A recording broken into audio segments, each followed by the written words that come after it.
Good evening, everyone. Thank you for coming to Art Workers Guild for Rethinking Repair with Bridget and Maiko and me. And Mr. Sedding up there, that bust up there, he's very important tonight. So we were thinking when we were putting this together that the Art Workers Guild is a tool for repair. We come here and we discuss the world's problems, as these founders of this beautiful place did. But that man, Mr. Sedding there, he said that if we just sat around discussing our own work, we would all be doomed. And we are going to discuss our work, but the important thing for us is the fact that you're all here and we all do such different types of work. And we know that repair comes into all of those things. And it's that mishmash that is really important for us. So, introducing the Department of Repair, who are 10 years old. You started this 10 years ago. And also 10 years old is the Guild Outreach Committee, which started 10 years ago. So, we've had lots of coffees together, figuring out what we're going to do. And we've written pages and pages of notes. But Bridget has also written whole PhDs of notes on repair.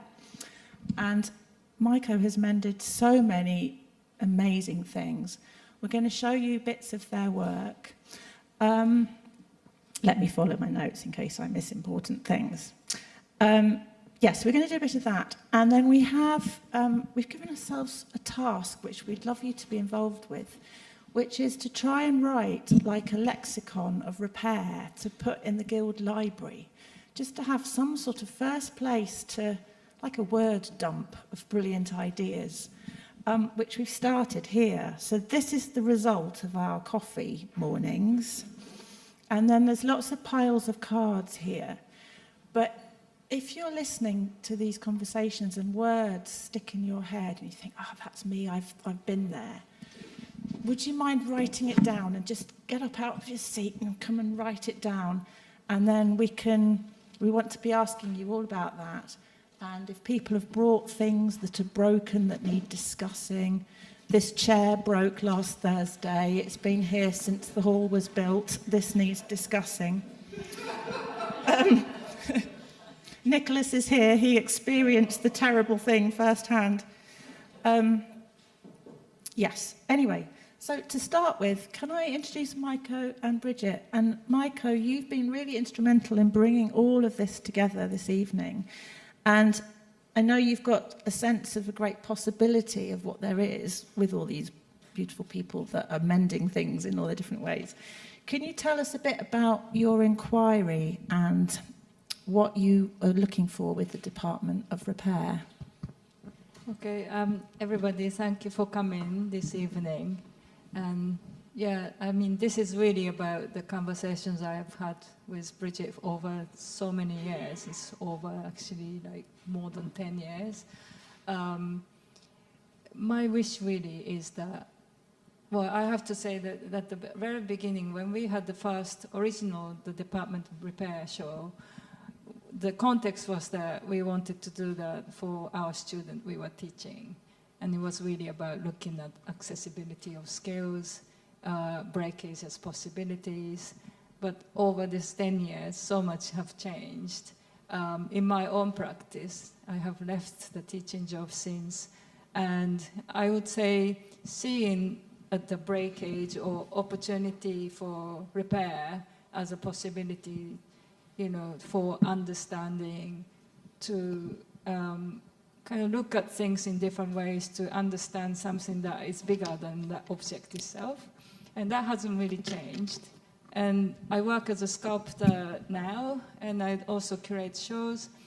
And I think, for me, mending sits in this bigger picture of things always changing its forms. So I would say, is repair actually a repair? You know, what interests me really is that when people say something needs to be repaired or restored, you know, what makes you think that way?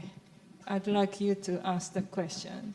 You know, why do you think something is broken? Because it's really about when that happens, it calls you to see the original intention where this object came to be and how you relate to that thing and that relational, what's around this thing. So that's been my inquiry. And I would say I invite everyone to look at everything in this way, not just the object, communities, people, a person, Activism. Yeah, You have a everything, sense because of I that. taught, so I can see that there's a huge possibilities for us to really get into this subject. Then my feeling is that we can look at the society through that mindset, that viewpoint.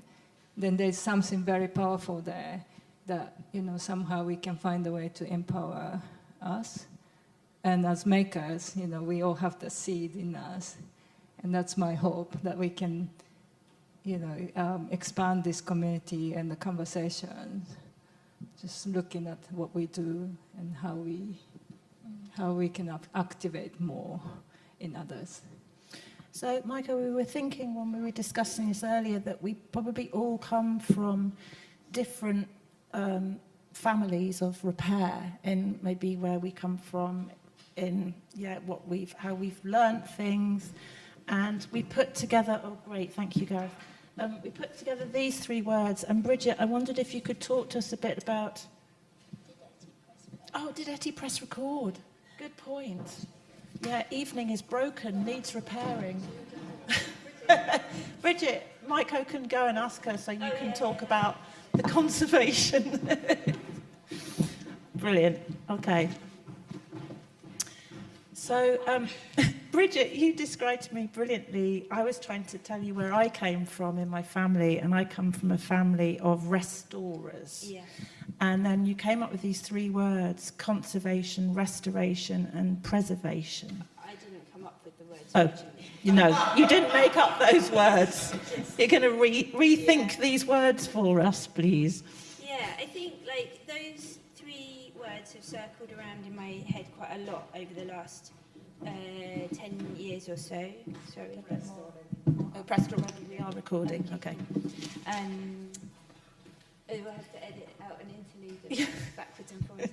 I think because of thinking about repair as a very makerly practice, and then how some of it is very formalised, and not to say that conservation is the same as repair, because it's not, but there are maybe crossovers. And then thinking those words, when you look at repair outside of formal disciplines, and you look at trying to persuade people to work on objects that are not culturally significant or not important in a sort of larger sphere, but maybe just personally important for whatever reason. It is interesting then to think about what we're trying to do with them. And like you say, you come from a family of restorers, and I definitely came from a family of kind of preservers, in that we would more like... Huh? Oh, or I could speak more closely. Is that better? Is that better? In that, so we preserved things in that we would just kind of keep things going rather than restore things back to a more, maybe a more original or more beautiful form. And I think they're quite good words for sort of analysing an approach in a way, but I don't think that they are comprehensive. I don't think they cover all approaches. I think there's a lot more words out there that maybe have a more everyday feel to them. I don't know.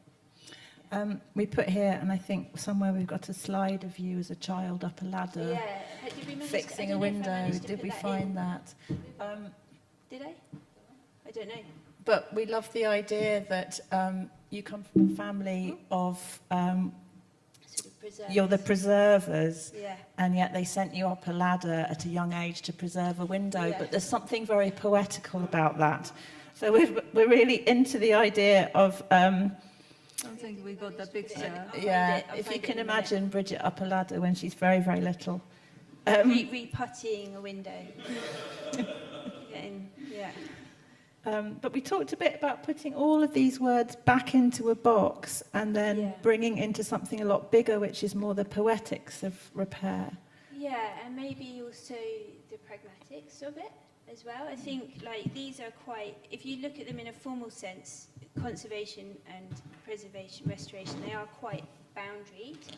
And I'm interested in how we kind of break those down. I've done a lot of work as a kind of activist and trying to get people interested in it. And I think these words can sometimes shut people out.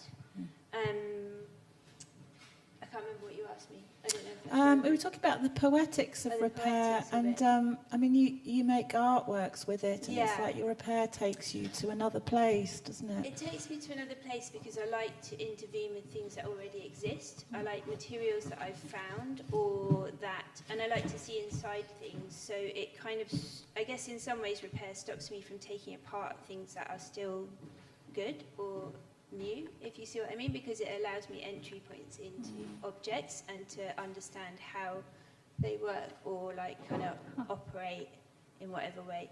But I think Bridget, sorry, we can't get your image to come bigger. It's only in the summary.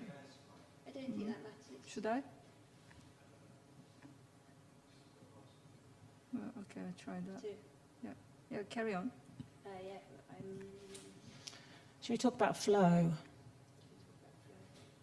there is a flow state involved in repair. Yeah. Something. What happens to you when you're in a state of active repair? If it's self-repair, very little. But if I think it is about understanding how things work and what the insides of things are. So I think it's very much an Doesn't let observant me. state. Sorry, and Bridget. don't worry. I can't make it work. Don't worry. Sorry. It's quite big up there anyway, right? Yeah. Because Yeah, exactly. We got My, to look at the thumbnail. one of those evenings. Oh, I'm often the IT problem. are you? Have you got another slide my there? skills. Has Bridget got another slide? No, these are all in one folder. Okay. I mean, one file. Yeah. And somehow it's only thumbnails exist. Shall I make thumbnail bigger? See? Oh, did okay, you see there's that? a limit to it. There was a hint of it. You do that again, and we just have to hold look on. at it very quickly. Now they're gone. I quite like it. This is great. Do you, I don't know, it just disappeared. Sorry, Bridget. I can plug my iPad in later. It's got lots of images. Yeah, later. See, it's changed its form for some reason. Sorry. Do you want to stick a different picture up, and we'll do Yeah, things so in a let's do different loop. order? Shall I loop? Yeah. And we can put Department of Repair. That should Yes. work. It looks like it's working. Great. Are you just looping images? I don't know, I have to make it see. On the flow state thing, I think that the flow state that you go into when you're repairing something yourself or in your own studio is very different to the kind of flow that I see when I'm running community events, repairing things. So I co-organise with Hackney Fixers and we repair electronic goods. I don't repair electronic goods. I welcome people to the space. But that is because that is sort of a shared repair session with someone who's confident about repairing electronics, working with someone who owns a broken electrical or electronic item. It's a very different because it's a kind of shared flow. So in a way, it's more stop-start, but at the same time, it kind of has more poeticism to it because it has a sort of community sense and a bigger, like the bigger sense of repair that Maiko was talking about. And I think that's, for me, it's always an interesting contrast to like being by myself in my studio fixing something where I'm reliant on my own opinion and my own knowledge and my own way of touching things or exploring things compared to watching other people who maybe don't make or work with different materials and how they approach, like, say, dismantling something or touching something or the sort of force applied or the affect of their their approach. Yeah. I know you repair lots of different types of things, like you work with textiles and you work with ceramics and lots of other things. And I was interested, you were talking about how in your repair group, that the guys that do the electronics, you found a quote from Philip K. Dick, you know, just all the different ways, the different mindsets that we have for fixing different types of things. Philip K. Dick talks about repair quite a lot. Sorry, do you want to swap? You point the microphone to your mouth. Yeah, Like that. This one better? Yeah, maybe. Yes, I don't know. Electronics. Yeah, Philip K. Dick is a sci-fi writer, and he talks about repair quite a lot. But in a particular short story of his called The Variable Man, he is talking. It's a bit of a spoiler. I'm trying to say this without spoiling the story. Someone is transported to the future who's very good at repairing things, and when he gets there, he finds that skills have kind of been very, very siloed. So that kind of cross-discipline knowledge, which is really useful when you're trying to repair something, has completely disappeared. But he, the variable man, he explores things by touching them and by dismantling them and by using his kind of tacit knowledge, but also by knowing how to take casing apart and how to look at the stuff that's inside it, for example. And it's a really, you know how sometimes fiction is incredibly accurate? It's a very accurate description of how people work. We've got it on one of the slides, which probably won't work. But Which one? The ones with the text on them, Oh, yeah. if you can find them. Yeah. But I think it's that thing, isn't it, of touching stuff and allowing yourself to go inside it and almost become slightly part of it, to think about what you need to undo in order to redo something. I definitely have that with knitting patterns, and it kind of reminds me of electronic circuitry in a way, where I've got to get into the mind of the person that wrote the pattern and figure out how much they were counting or whatever it is. Maiko, can we quiz your brain on these things about thinking, ordered thinking? So, Maiko, I know you...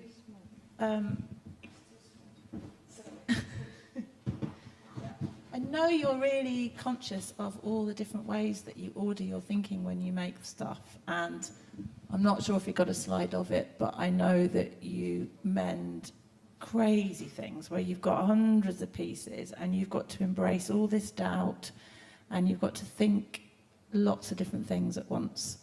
Could you tell us a bit about your tightrope? Yes. Right. I never thought about that in words. Okay. Because it's kind of, when you're working on something that you, like what you just said, like you are thinking in multiple levels, it happens at the same time. I think a lot of you know what I'm talking about. And so if you're talking about kintsugi work, it's very difficult to explain what happens in my mind, and it's almost like it's like a different kind of dimension. You know things from multiple viewpoints, and you have to think about structures, solutions, timeline, narratives, and they all happens at once, but they're not like all mashed together. They're quite neatly, I would say, happening in their own strands or space. And what I noticed when I do a lot of these works, kintsugi work, maybe I should show the image, is that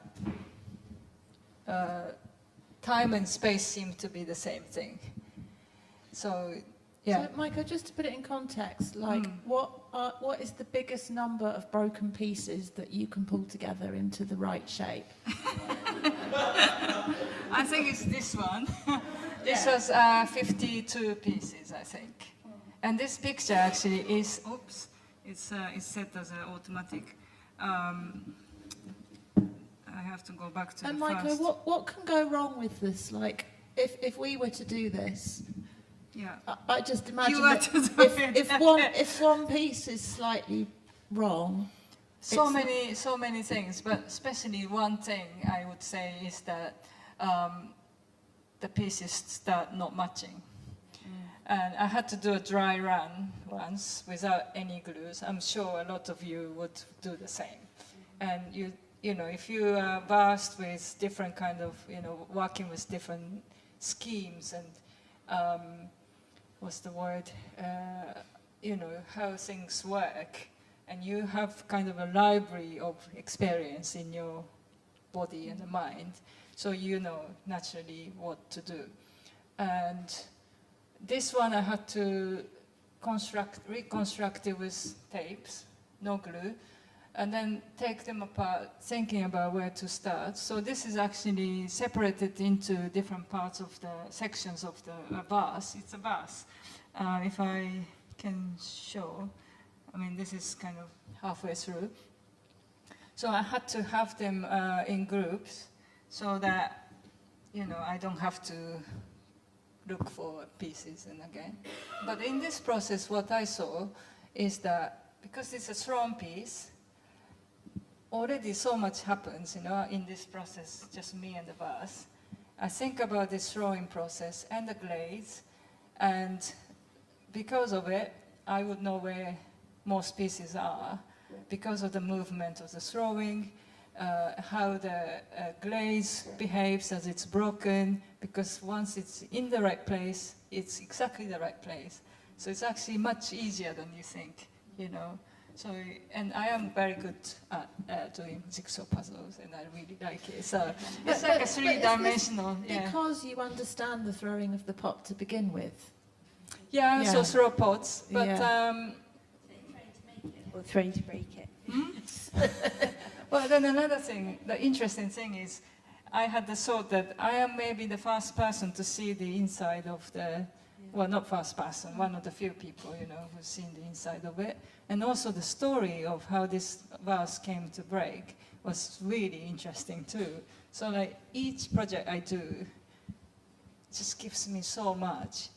And again, like I feel like I'm part of this bigger history of things, history of making, history of this family who owned this piece, history of the artists who made it. And so that's how, you know, it's a good example of how something breaks, when something breaks, just there's so much things that you can open up. And I don't often share this because I do other practices, and I really wanted people to see this kind of work I do. It's part of this bigger picture of my other works, not the other way around. But there's so much to share, so yeah, that's how it is. Maiko, I wonder if you could share, maybe it's not possible to share, but I've talked to you a bit about, well, you've shown me a bit of magic that happens with the cracks, and I experienced this at your house in that I mended an Alice in Wonderland breakfast bowl of my husband's, which he dug out of the ground at his mother's house, weirdly. And when I joined these two, you said that there'd be magic in it, and when I joined the two pieces together, on the back of the dish, two words joined up with the line, and one said acid and the other said safe. And you have, can you tell me about your Moomins? Is it possible to explain? I don't have the picture. Yeah. Yeah, it's a shame. I mean, I have had very strange, like lots of strange coincidences and stories that came with the commissions I have received. But one of them, this wasn't a commission, but it came with the house I moved in, and there was a Moomin cup in the cupboard, and I had a crack. And I thought, oh, I can mend that too. So I started drawing the line, and then I discovered, right next to the line, Moomin Papa was drawing with a paintbrush. And I was like, this is weird. He was drawing your line. Yeah. And things like this happen all the time. And I don't know what it is, but all of my kintsugi work has really strange kind of stories with it. So, yeah. Yeah. Do we have slides for? Do we have Bridget's slides? Oh. So we have bits. Where are we going to go next? So It's Bridget. interesting as well doing a dry run like that, Maiko, because I think one of the things, sometimes it's not possible to sort of prototype when you're repairing or to test like that. And one of the things that I've been told about mending ceramics, and I don't know that I've experienced it in my own work, but if you put the broken parts together too many times, then you start to change the shape of them as well, which I always think is quite an interesting aspect. But I mean, like, I haven't really experienced that. But I guess if you're just if you're slotting it together and taping it, they're not moving, right? At that point, they're really stable. It's not affecting. It's depending on how long it's been broken and handled. And so, like this piece, this was bomb damaged Mycene porcelain. Oh, it's gone. And I mean, they don't always sit together too well. Yeah. Yeah, and you really have to, again, like, pay attention to how it feels, you know, how the material feels, you know, to find the right place for the thing. So you really have to, like, your mind have to be almost beyond your fingertips. It's almost on the side of the object. Write that one down. Beyond fingertips. It's like a flying Maiko. Ben.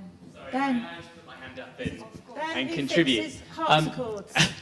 Because I understand that some ceramics, because of the tension they're under through the process of manufacture and the firing, they can actually spring on being broken.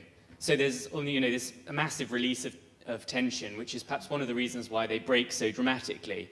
But that this springing effect is one of the reasons why in ceramic restoration you can get the difficulty you're describing in trying to get all parts to meet, especially, as I understand it, on very large and deep sort of, what am I trying to say, cylindrical ceramics, which I think on those, the sort of springing and the changing of shape effectively is more pronounced. That's just something I've heard through my contact with ceramic conservators. I have worked on a piece like that. And, but the beauty is that you can always, you know, create a form that, I mean, because what I do isn't like restoring the object to exactly how it was. Nor to function, so it's quite, so it's like, again, giving it another form to be. Yeah. And letting this, you know, crack not matching to be. And technically, this lacquer work would allow you to do that quite naturally because it involves lacquer and the clay. You know, and so that's another beauty of it, really. Thank you. I think they can be cramped as well, can't they? They can actually be glued under tension. Yeah, there's a lot of that kind of understanding and responding well to the material feedback, you know, and material tendencies. And again, that brings us back to how we work as people who work with materials. So it's not just about repair or anything, it's really about how you are open to working with that, you know, qualities of things, the materials that comes into your hands, isn't it? So this is a really key word, isn't it? Tension. I mean, we have that in the textiles, right? It's all going to unravel. Yeah, it's like how you transmute the tension into something, because you don't want to keep the tension staying in the thing. So you naturally want to somehow, you know, I don't know, take advantage of it. And it, you know, it's not like, it's a bit like tinkering, finding a new way for the object to be, you know. Tinkering.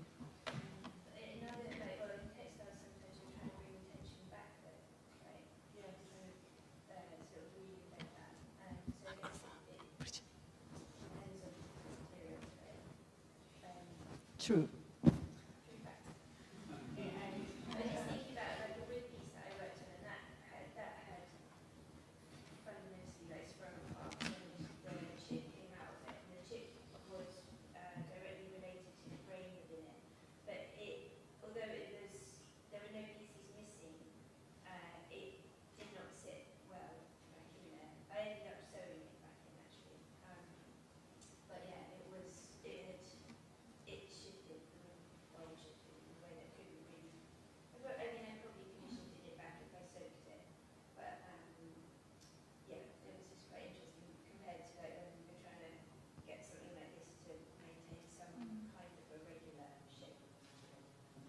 But Bridget, you have so many different ways of mending things. Do you mishmash them up, like you would talk about stitching a bit of wood?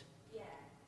Well, stitching wood isn't a new concept. I mean, I think that's one of the things about repair is that actually a lot of the practices within it have stayed the same for a very, very long period of time, but maybe the materials that we work into have changed quite a lot.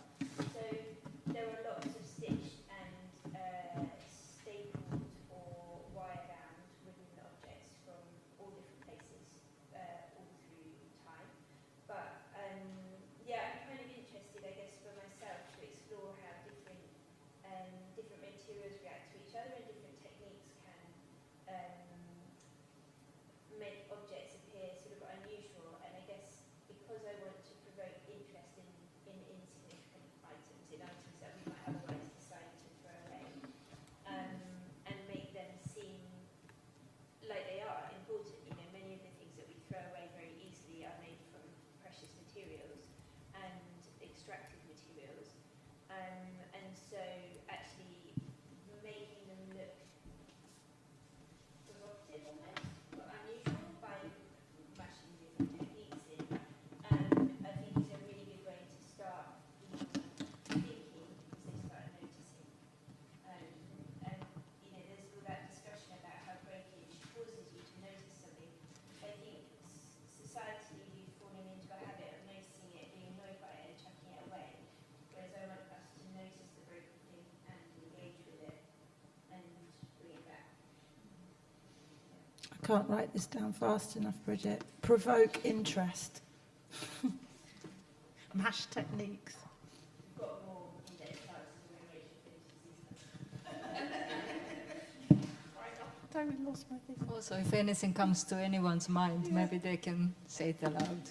This is going. Do we want to look at some objects? Or do you want to? Yeah.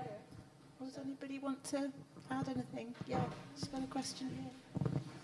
I've got a sort of story. I had a cup which I really didn't like. I don't know how I came across it. It was one of those sort of teacups with little rosebuds over it. And I sort of deliberately and accidentally smashed it. But having done it, I remembered that it had been given to me by my mother-in-law. So I couldn't throw the pieces away because I felt that you know, I'd done something sort of bad in a way. So then what I did is I cast each of the pieces and I made a mold, cast each of the pieces at 6 times and remade 6 cups. So I made a whole set of them with one of the original pieces in each one, so that in a way you're kind of compounding the problem of not liking something, but that was my enjoyment, my pleasure. But somebody else saw it and wanted to buy the set of cups, and this is the thing. I didn't want to give it to them, so I asked them why they wanted it. They were desperate to buy it, and it wasn't for sale. And this was the really sad thing. She said, well, I'm one of 6 daughters, and one of them was murdered. And I want to have this because this reminds me of is about mending my family and bringing them back. And when I of course sold it to her, and she said it's the first thing. So the first thing she looks at, last thing she looks at night, and the first thing she looks at in the morning. And so the title of the work was Mend, but it wasn't really made. So my question is, it wasn't really made with something. It was made as a bit of fun. But actually, it turned with the other person, it became something much more serious. And I don't know if you ever have that kind of experience with a piece that has multiple meanings when you repair them. That's that magic thing. All of us, no? Yes, I had millions of those stories. I can't even think where to start. That makes sense to me, like what happened to you, because that's the point of something changing its shape dramatically for a reason, one reason or other, or you involved or not involved. It brings out something that was somehow there. And that's how it looks like to me. Like things I was asked to mend, they seem to time itself. And, strangely, or like two identical objects coming to me at once from completely different people, or like two objects from the same collection came from, again, like the same time from different people. Just these things continue to happen. But what I would say is that it's worth stopping and thinking when things change, in a way, you know, calling for an attention. Thinking of this kind of something bigger going on. It's very interesting, I think. Because everything else, even something isn't broken, seem to call for this kind of changing of where you stand, you know? And, yeah. Is it about with regenerating, a good word there? Yeah, shifted something on, hasn't it? Yeah, I think I mean, maybe my thinking is quite, it's really about, you know, things always changing its forms, and we don't always pay attention to this change, which is always happening, and where we stand is all depending on how you look at it. And I think breakage is a, you know, opportunity for repair is always the easier one, you know, for us to take notice. But everything else is happening in the same way. That's what I see, you know. I also think it's really interesting to take the idea of making a cup to fit around a shard rather than filling in a shard space within a cup, if you see what I mean.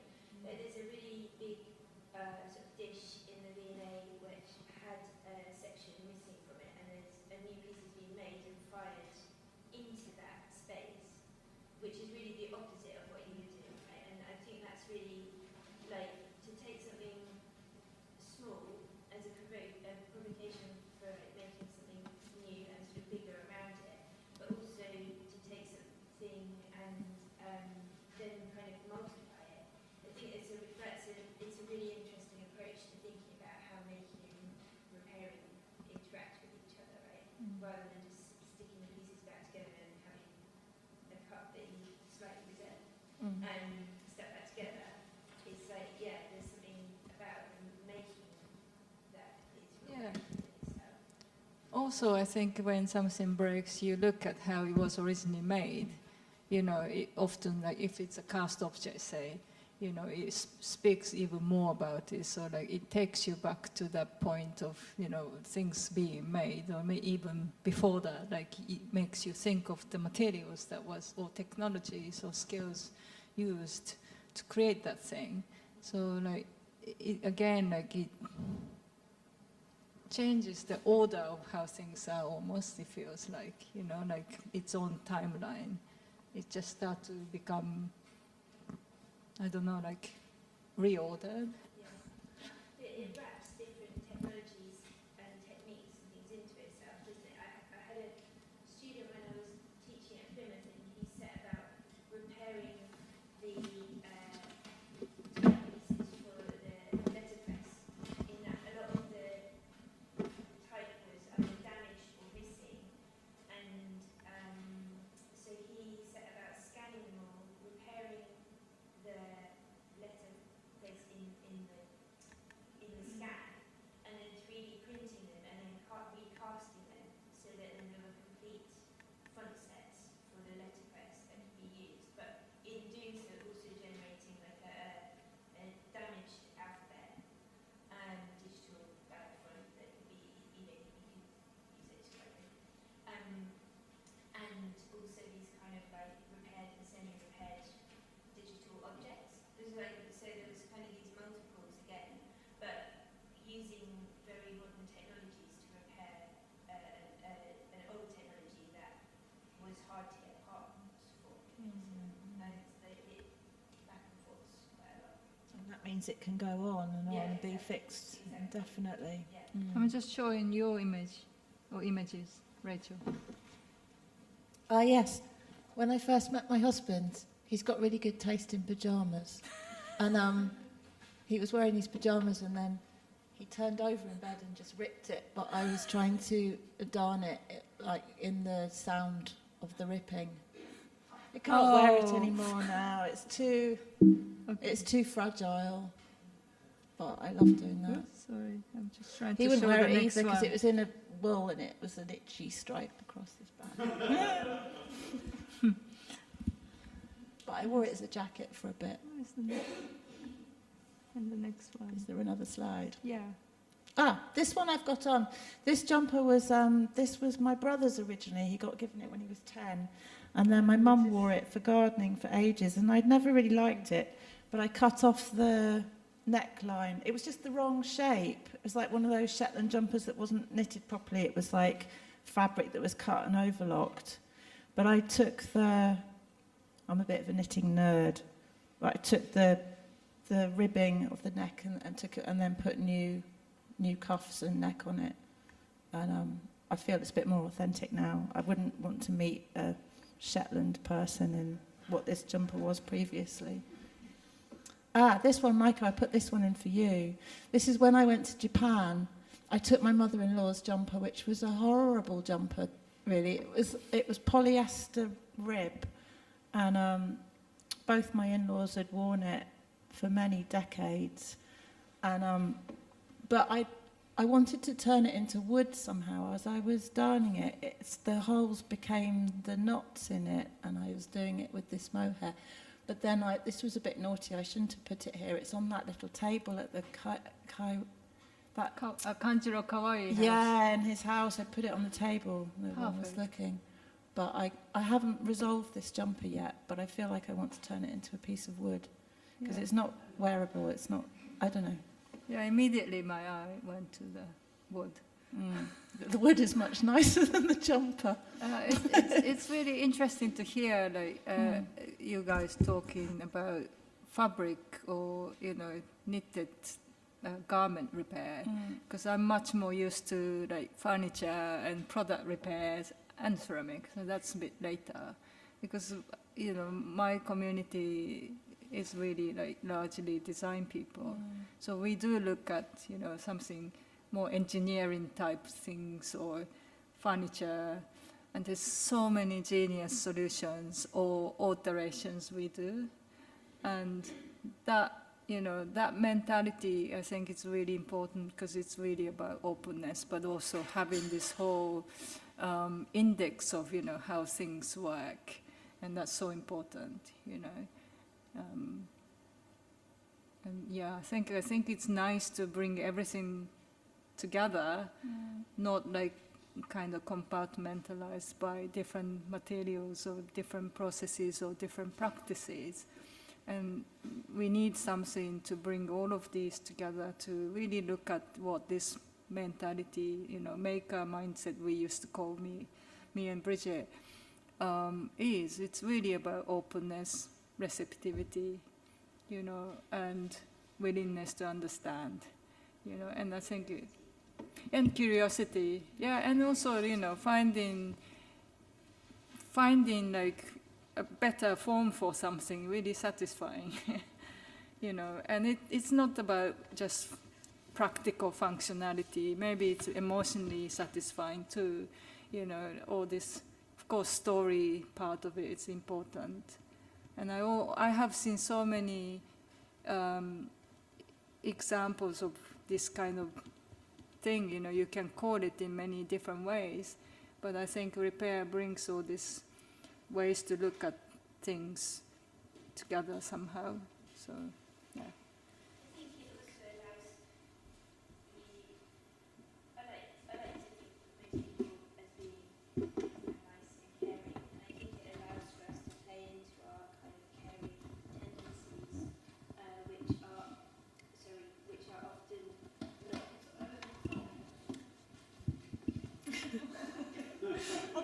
I should just microphone. Voice, right? I should just talk louder. Yes.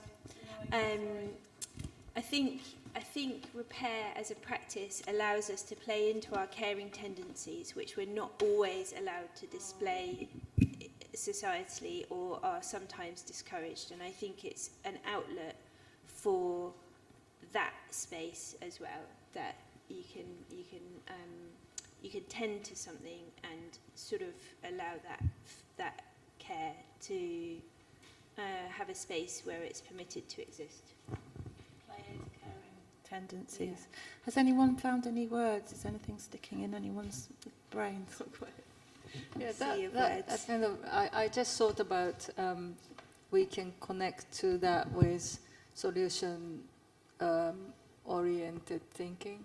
So like I have, because my research, like the initial research theme really was related to design studies and design thinking. So how designers think. And we always think from a place of there's always a solution, more than one, for any problems. So like when a problem arises, there's always a solution for it. And that's really important, that because if you don't come from that place, you don't find, you know, that sort of care with the actual potential actions, you know, in your mind. Yeah. So you know, the whole task of solving problems become really daunting. But if you think naturally, there's always a solution, then it gets much easier and more, in a way, enjoyable. Think naturally. That's really good. But also, do you not think if you propose solutions, it encourages people to propose more solutions as well? You put something out there as a proposition, it encourages other people to engage with it. Yeah, and also, sorry, I didn't quite. And get it. if you put a solution, if you propose a solution to something, I think it often encourages other people to propose solutions too. So it perpetuates or can sort of snowball that Yes. way of thinking. Yeah, definitely, like starting out this flow of thinking. Tomoko? My question is that, Bridget, your jumper is really beautiful. Thanks. And I guess that the moth is involved in to make holes in the first place. And Moths and probably not washing it before I put it away. that's right. And then those, moths are targeted where the very good nutrition on your jumper means some soups splash or ramen noodle soups gone. Probably more likely biscuits. Yeah? Yeah. And then does that, so now you know the solution, that then you know how you can very nicely involved into those accidents. So does that make you to change the way you eat? I mean, I've been practicing eating for quite a long time, and I'm still just not that skilled. So I guess not changing, but more practice. Yeah, okay. Yeah. But right, well, that's good. Yeah. And then I'm sure that you enjoy to involved in to improve the accident into something, a piece of yours. Yeah. Yeah, I guess that none of those ceramics were broken by purposely. I mean, okay, sometimes, yes, you did. But I guess that's, I now know that I can ask Michael to repair my piece. So I'm not very worried about walking wobbly a bit. That is one of the dangers, I guess, of being good at repairing things, is that other people stop taking care of their things because you can Yeah. fix it. Yeah. I think it's interesting with the moths because there is an amount of preventative work, obviously, that you can do, like washing things before you put them away. But equally, I feel like certainly I live in Hackney and there is just moths everywhere all the time, and they are sort of unavoidable. And then, they've got a de-accessioned Joseph Beuys suit in the Tate collections that they had to de-accession because it got attacked by moths.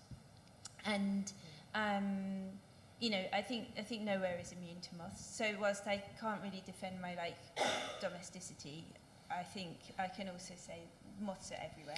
You have got two kids that flick food at you and stuff. But I mean, not this much. Thank you. I actually bought this with holes in it as well. Like, Did it have this many holes no, already? no. But I've had it. You for quite a acquired long more time. holes? Yeah. Okay. But I don't mind buying things with holes because I buy all my clothes second-hand and I know I can repair things, and I don't mind repairing things on a long-term basis. So I don't mind. Like, I have quite pointy elbows, so I fix my elbows a lot. You know, it just is a relationship with my belongings, not just my clothes. I buy most things second-hand, so I do a lot of general tending to things. Yeah. Thank you. Yes. Yeah, actually, you had your hand up before. Nicholas. This is all absolutely. This is all fascinating, and it's what I want to say is it's just a sort of footnote, really, just in passing. But it's actually very appropriate that we should be having this discussion here at the Art Workers, because some of the founding people of the Art Workers in the 1880s were a group of maverick architects who very largely involved with the SPAB, with the Society of the Protection of Ancient Buildings, which was founded a few years earlier, in protest against the attitudes towards repair that were motivating the architects of a generation before, in the 1840s, 1850s. The architects of that generation, building and repairing, in inverted commas, restoring Gothic churches. What they wanted to evoke, what they wanted to recover, was what they felt was the religious enthusiasm of the Middle Ages. What they believed the motives of the builders of the Middle Ages were building these churches because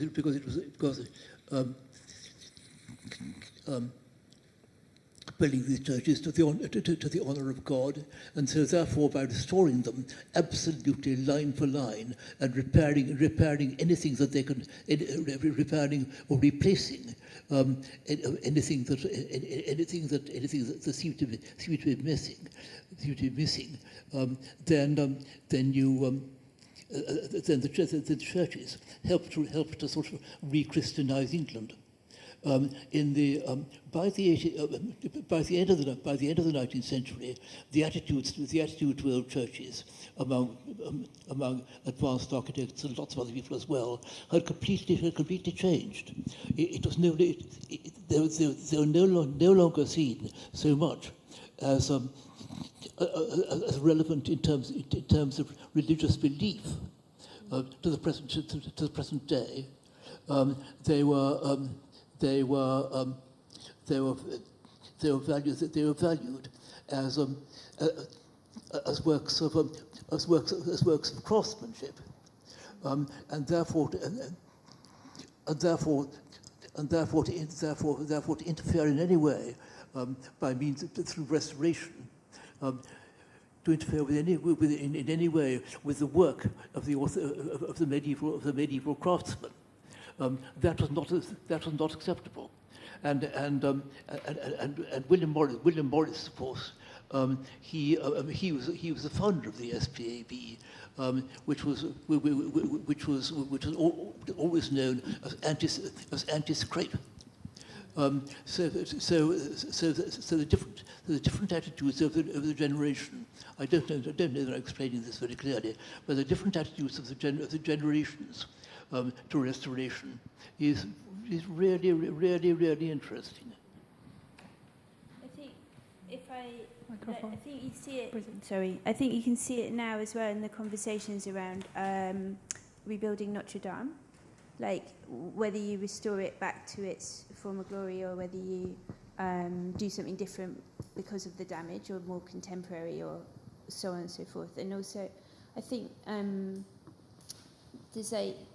think this is not quite the same, but slightly off topic, but you know, how far is the right lean for the Leaning Tower of Pisa before it falls down or gets too straight that it's not a landmark anymore? You know, that there's a point of restoration that has to either, well, it's probably always disagreed on in some ways, right? That's kind of the thing, right? That there's always differing points of view, and can you ever really return something back to its original form? And would the original maker really want that to be done? How does that affect its authenticity or authorship or so on? Yeah, I mean, there are, I guess, several things that, you know, comes up with that. Maybe you might have experienced it at the V&A when you were doing the residency, you know? Was it? Yeah. Like certain things are mended a few times in different periods, and then the approach to mending is again different, no? Like, and I think what's interesting is that when the occasion of change, you know, is called for in different times in a broader context, like societal context or institutions. Interesting part is that reflects, you know, the decisions or discussions reflects how we are at that point. And, you know, I am always interested in that, because the same thing, you know, we could respond completely differently. And that also speaks about our nature, you know, as a society, how we relate to each other or with our environment. And so it's almost like the smaller, you know, me and the object relation can be, you know, reflected in the same way, us and the something, you know. And I think that's really, really interesting. It's really about how, you know, these things help us understand how we are or we can be and how we want to be, you know, this kind of all these hopes and wishes. So take them up. Did you want to ask your Well, question? it's kind of different because I was reminded of things. So I'm very clumsy. I have ADHD, so I break things all the time, forget things. But I started to, I went to Japan, an architecture exhibition in Barbican, and I bought one of those ready-made kintsugi sets. And I started repairing my things that I broke, and it's such a satisfying thing of like the last set of 6 glasses I bought in Denmark on a trip with my family, and I will fix it. And it has this kind of connotation of like, memories, but it's also what's interesting when you have 2 children is that they buy crap, right? Or most of the things we have is like plastic, and then this kind of how the older one will just want to buy stuff, but the little one understood. We found one thing in a pond in Victoria Park, and a Hello Kitty thing that broke, and now she wants to repair it because she saw our plates that were repaired with a gold kind of 2-component glue. So it's also not quite kintsugi, but it is. But it's just this sweet thing of her kind of coming up with plans of repairing this kind of totally horrible little thing that somebody lost in the pond, and then we found it and we love it. And I think the other section of repairs, like my jacket I found in a puddle in Hackney. So it's a like diesel jacket, I don't really like it, but you find it and you fluff it up or you repair it or it has a little hole. And I think it's this thing about nowadays, also with a jumper that you have up there. It's like we have so many things of bad quality, and you could just chuck them. But it's like, what do you do with those? And I think it's quite nice to see in how to teach the younger generation that even those things can be valuable. And it's very, very sad and literally breaks my heart in a way that also growing up here, like say, about door handles, everything being slightly flimsy and horrible. And I teach in architecture in UBL, University of East London, and there are certain parts of the students that literally never touched anything beautiful. They never had a solid door handle or a door that like closes and sucks closed, or it's just this thing of like, and like making them understand what design is, and then the V&A of going there and also from different cultures to really understand their own cultures and the beauty of the things, and they have been mended and so it's this understanding of them seeing the beauty of it, but also that they're broken and not old. And so I think there's so much interesting about the generation of students and my children and their friends, and especially the 13-year-old, really losing that understanding of beauty and quality, and it's really hard for me to buy stuff that is well made. When my mom said the seams when she had clothes, they were like matching, right? When they're stripes, they They don't match. yeah, and nothing matches, so you can barely see anything. They can barely see anything that's well made, and it's so, but then I think there is some kind of value even in teaching them to use that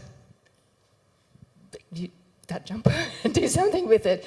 So I find that really interesting how some kids, like my 9-year-old has this, at least a value of fixing this, and we will find a way of fixing this, and it's fun, but it's interesting also for somebody who's not very crafty. So I would not have the patience of doing that jumper, and I'm really sad about that. I think this is so beautiful, but literally like after, I would never finish it. So I really also applaud anyone who has the patience and the concentration to do this, because it's utterly beautiful. So thank you. I think one of the things that's really interesting in what you just said is how the different sort of definitions of old. You know, like some old things are beautiful, but then in a sort of neoliberal culture, like old, you know, it's like Brave New World, right? You know, like ending is better than mending, and like this idea that old is not good, and what you should be doing is consuming and moving forwards, right? And you know, and I think that's kind of like you were saying, like where repair sort of sits is it sort of sees value in the old, and it also sees value in kind of moving things forwards, and so it kind of yeah, I just think that idea of like what old is and what old can mean is kind of like, and maybe like repositioning old as having value beyond people who maybe encounter things which are made nicely or that have lasted for a long time is really key, like to broadening the discussion around how we exist now and how we might maybe be able to exist beyond our generations. Yeah. I guess it's not always about oldness. It's about how meaningful that thing is for the for the people or the person. So it can be something seen as something that doesn't have much value. But this, we all know that anything could mean a lot or less. What I quite like about this jumper, not that I wear it very much, but I mended it and I've kept it partly because it's not that I like it, it's like a bit beyond my taste, where it is an interesting jumper. It appears in all of the Christmas photos from like 1970 all the way through. So it's like, it has a life, right? It's like seeing the life of all things, and it's not comfortable.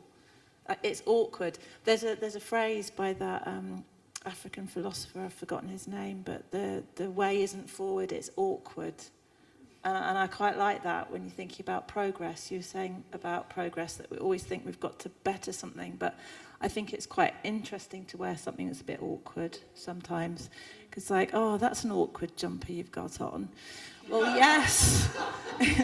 This is all the problems that have come through, and this is where I come from, and this is my family history or whatever. I think it's awkward. Yeah, okay, but it's like, is it alive or not? Isn't it? It's like, because when I meant something, it's about, or even making, a piece of artwork, it's about, does it have a life to it? And I want to come to a point where I can see that somehow it's like there's something in it that seem to be alive, and another thing I noticed that is my clients all say, this thing was broken for so long and kept, wherever, and they said something comes back to life, and it just gives them so much of a peace in mind, like that, because I think when something is broken and doesn't have to be like, the former form, but if it's in a way that it's kind of not that, it just somewhere, even when you don't think about it, seems to be creating this slight, what's the word? Not disturbance, but like, I don't know, like unrest, something, and that seemed to solve it, and that I found really quite interesting. I mended one very strange object, which was I didn't put a picture of it. It was a candle stand, with like four, this mice and really ornate, lots of little flowers, broken and rebuilt really badly, painted in horrible colors. And what I did was to sort of reorganize all the patterns and forms into a bit more simpler way. And this was bought by this client's father, who's no longer with her. And she was really, really happy that somehow, now she feels very, I don't know, like in peace with her father. And this one was also had brought a lot of strange incidents, and I felt like I was working with her father next to me, watching over, But yeah, like something like that, really, that I think of, isn't it? So it's almost like bringing something back to life. Oh yeah, someone was talking about repair shop. How some, I'm sure most of you know, when something is restored, sometimes clients say, so looking spanking new, and it seemed like, oh, not sure if I like this, like they liked it when it was tattered and broken. So it's really, there's something about keeping this life in the same form or not the same form. That's what we want to kind of keep It's not paying attention to.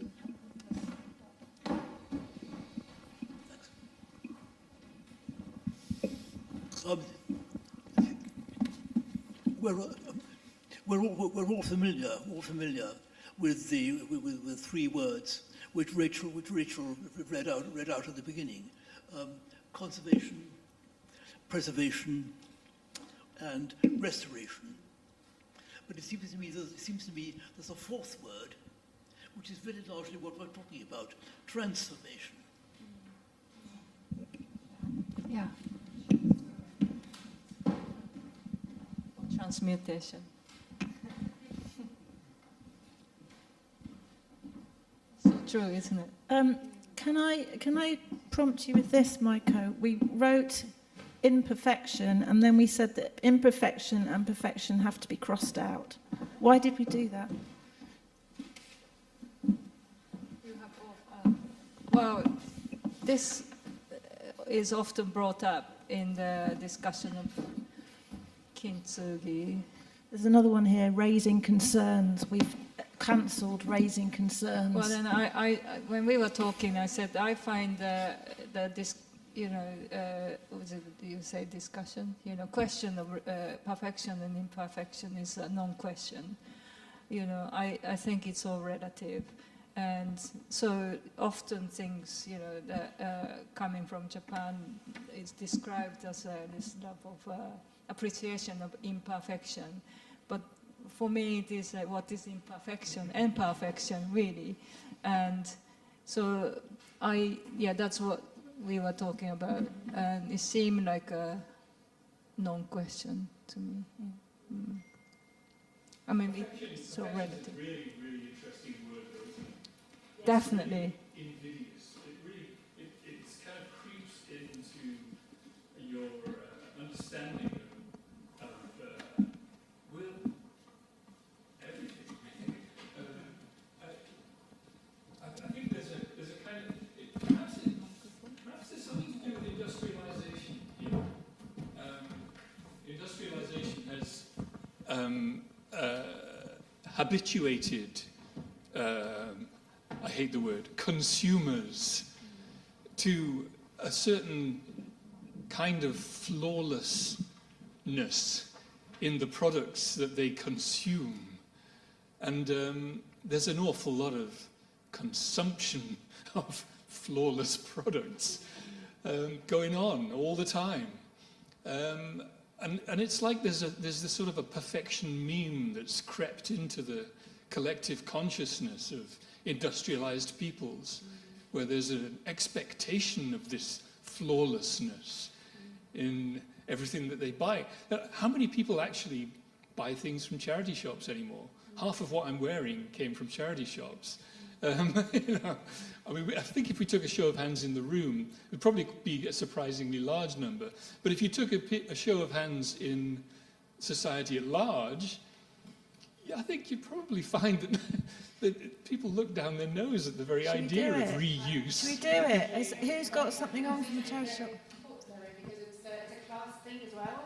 Is that people? My children go to a now one of them is still in primary school, and people will be judged. So I can get away, and I work in in this one university, and the head of department, the program leader, in one meeting came up with very, very like used-looking clothes, and at that point I realized. It's really I knew that before, but it was so disrespectful to all these young people. They were dressed up, and the parents. And I know that I can go to the school pickup in my hair whatever way, in my second-hand clothes, might have a hole in it, and other people can't. And I think that's a very important thing to think about, why people don't buy second-hand, or why it's frowned upon in certain cultures. So I think I love Hackney because it has the best the shops, because it has lots of people who consume too much and then put it in the charity shops. But yeah, I think it's very true what you say, and it should be more like this.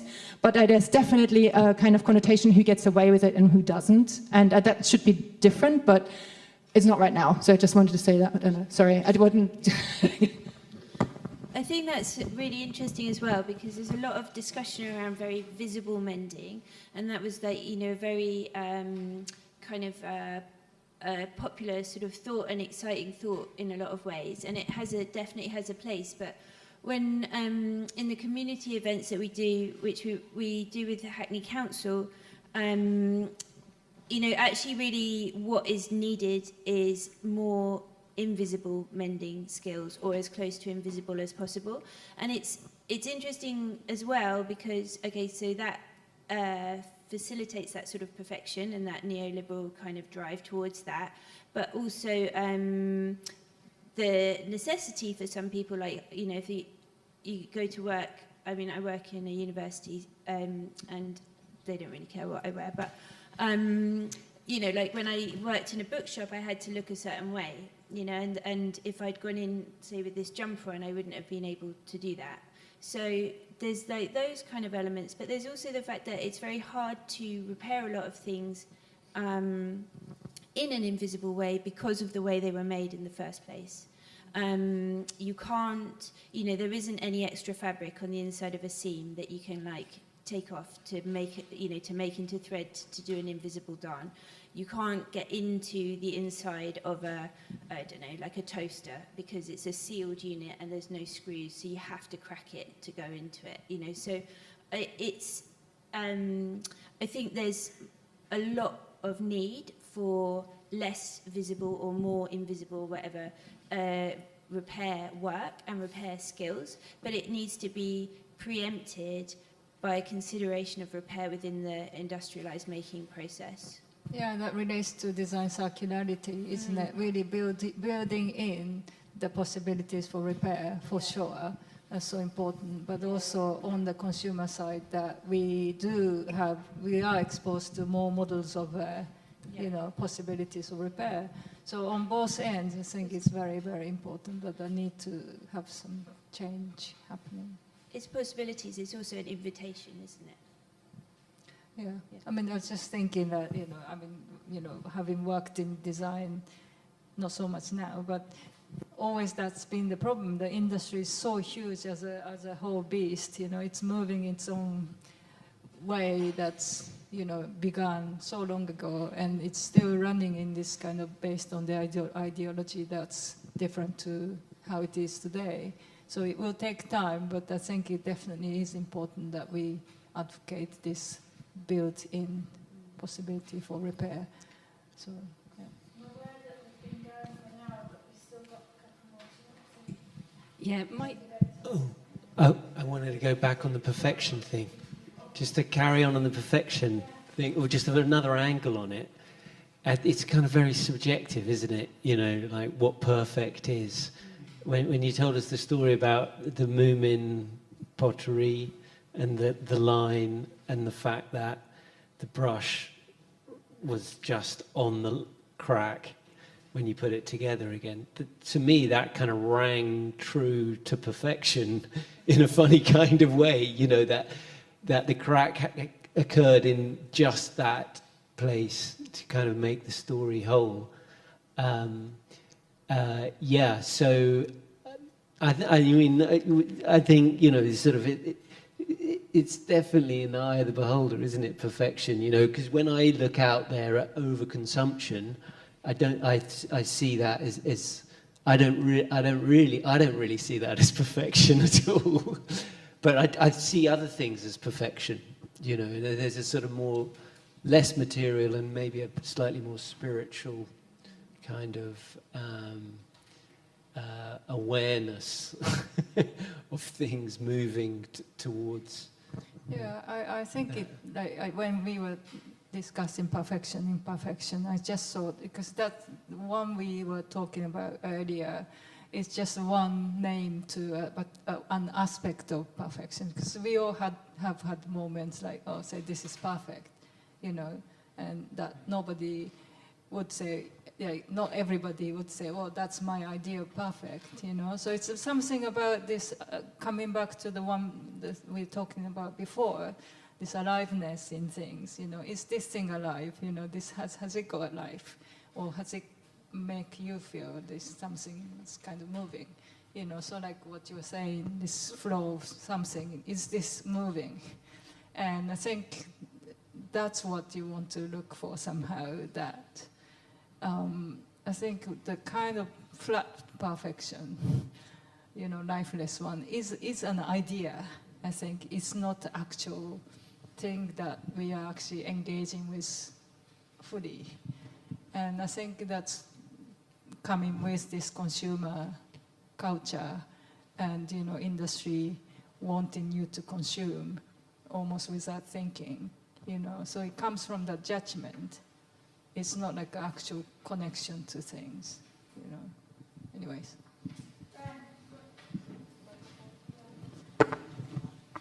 Thank you. I think the point about industrialization is a really important one. And I think it's important to recognize that manufacturers are in the business of manufacturing.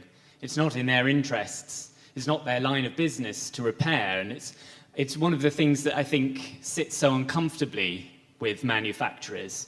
And one of the reasons why you get a wholesale, I think one of the quotations you had up on the screen earlier was, was it rationalized repair or something like that? There's the wholesale replacement of parts. So take the old broom and the handle analogy. You know, it's had 10 new heads and 5 new handles. Is it still the same broom?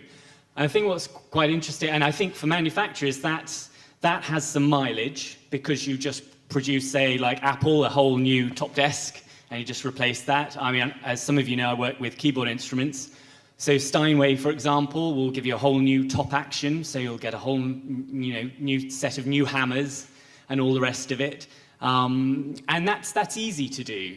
It becomes more difficult when you want to be a little bit more conservative, perhaps. So say with the broom analogy, well, let's just place these worn out bristles on the edge of the broom, that kind of thing. It's a completely different notion of repair.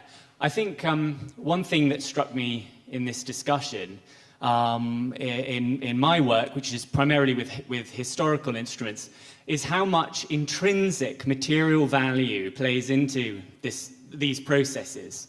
So, for example, in the 18th century in France, it happened a little bit in England too, but in 18th century France, there was money to be made from reconditioning, and the word they used was revalement, so renovate, I suppose, would be the closest English translation. The renovation of Flemish harpsichords from the 15th, 16th, and 17th centuries. And these instruments were considered, by our standards, to have a value, cultural material and so on a par with Stradivari violins and so on. They were worth renovating. And they were worth renovating, I think, because the materials from which they were made could not be got at that time, at that point in time. So either the timber source had dried up, or, you know, international relations had changed, whatever it was, there was something about these instruments intrinsically in their material components that could not be manufactured, could not be created. And this process was incredibly complex. It involved often, you know, taking the whole instrument apart, discarding the parts that were not considered to have value, but preserving at all costs the parts that were considered to be the best. And primarily that was the soundboard, so the amplifying structure beneath the strings. And my theory is that this was because the soundboard wood of that quality could not be got in that period. And sometimes they went to great lengths to actually take the soundboard wood from different instruments and patch it all together, redecorate it, or sometimes try and match decoration, all this kind of thing. And this was an incredibly laborious process, but it was well worth it because the resale value was immense. And before the revolution, you know, most the gentry and the aristocracy were hungry for this kind of instrument. So I think it's quite interesting that, you know,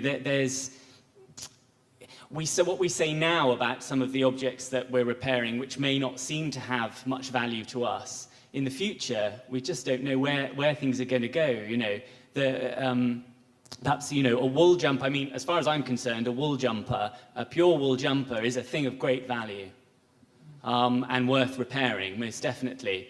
The image on the screen, perhaps less so. But we don't know where we're going to be in, you know, 50, 60, 100, 200 years' time, and how those what's the word I'm looking for? The you know, what our descendants are going to value, and what's going to be worth repairing to them. But also that maybe we've been conditioned not to value plastics, and that we should value them more because they are actually a valuable material and resource that is being depleted. Yeah, because they might ban this polyester knitwear, won't they? Yeah. And that'll become rare because everyone sent it to landfill and will be digging it up because they want But it. they're already mining landfill in some places to get materials back out, and so it's My again changes potentially like how we discover or, you know, some things dry up, and, you know, it's all, some part of it is relative to what we have materially too, isn't it? But, you know, value system is always changing. I just had a really quick question, or like observation based on like the necessity of repair when. So I used to live on a canal boat, and it's really hard when things break to get someone to come and fix it because so often they're completely different to the canal boat next to you, and there's very few people who can come and fix something that's broken. So my partner almost like it consumed him, like repairing things because we might sink or the ceiling might fall in or we might electrocute ourselves. And where, like for me, the necessity to repair my clothes or my bike came with like a leisurely kind of like craftsmanship. Like for him, the repairing of the boat was from a point of like survival, and it brought such a different way of thinking. And I wondered, like, are there repairs for you that aren't successful because they're either like driven by like something which isn't the enjoyment of repair, but it's just it needs to be fixed? And then what do you do with the failed repair or like perceived failed repair? I don't know if you can make something more broken. Do you know what I mean? Like, as in, like, if it's already broken and you try and fix it, and then you're not that happy with that fix, you kind of weren't happy with it broken anyway. So maybe that's okay. That's sort of Shipathesian again, isn't it? Just but things like if your boiler breaks down in the middle of winter, and if you don't have the money to get someone to do it, and this makes a huge difference if you have the skill to mend it. And I think, of course, we talked about how repair isn't really a luxury for some, and, you know, a big part of it, we tried to not to have a locator discussion in this kind of optional thing to do, because it is a necessity, you know, a lot of the things are. And I think that's the part we can't really avoid either. That, you know, that's why I think that comes back to the idea of skills, you know, accessibility of skills. That's what we were thinking about when we originally curated the Department of Repair, and empowering people by skilling them or exposing to all these ways to mend things, like how people used to do, you know. And I think that's so important. Yeah, thanks, Erika. So a kind of repair that has to do with regret. So it's a cure. It's putting things, I'm thinking especially about faces and bodies and things like that, that this sort of idea about leaving things rough or showing or anything isn't so present. You know, somebody wants their chipped tooth to go back just the way it was. It's a cure. And if it doesn't look the way it did, I don't think there's a real pleasure in the, you know, it doesn't have the same curative effect sometimes, which I think is... Yeah, it's almost like I mean, of course, it's a feeling too, but I have a feeling that there's a sense of disorder being carried and being reminded all the time, and not having that makes a huge difference. Like when I'm doing the kintsugi work, I often do the inside as well, when, you know, when it's not going to be seen. But for me, it makes much more sense to do that, to have the piece knowing that as an object, it's got this order restored, rather than like having your drawer, you know, like full of clutter. You still know the clutter's there. And if you got sorted, you know the difference between these two states which you don't see. And there's something about us, you know, that disorder bother that takes up some part of our processing. And I do truly believe in that, because I can see the difference, you know. It's same in your life, the relationships or things, you know, environments. I think there's something about it. I think it's our kind of condition, really, as human beings. Yeah, I definitely agree with the point about disorder. In my work, sometimes I think restoration of a complex object like a keyboard instrument is pursued because what is perceived is a mess, disorder. And actually sometimes the musical function of the instrument isn't really what's driving this at all. It's this psychology of, well, it must be tidy, it must look better than it does. The fact that it sounds and can make music, I think, is sometimes actually a secondary consideration. So, yeah, just putting things, you know, it's about exercising control, I think, over entropy, isn't it, as much as one can. I think that's a huge motivation. I mean, it's one of the reasons why well, I don't know about anybody, I think I only speak for myself, but every so often I think, right, I need to clean the house, you know.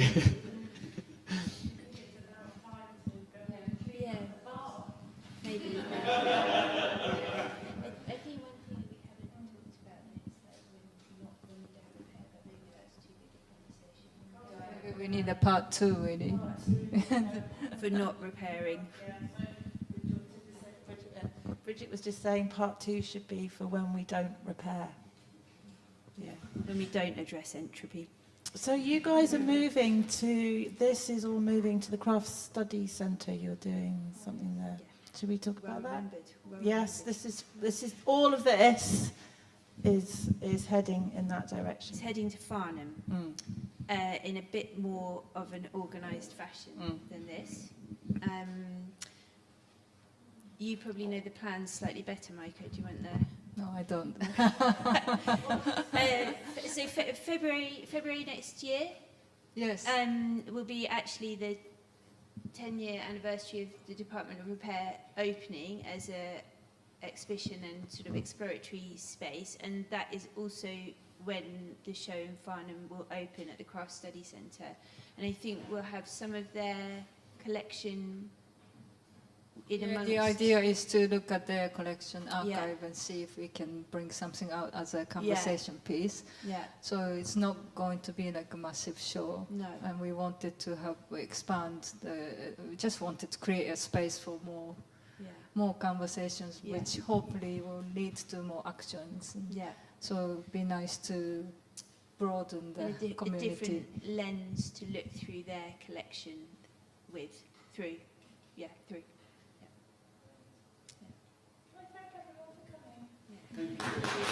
Very much. Thank you, Rachel. Thank you, Maiko and Bridget.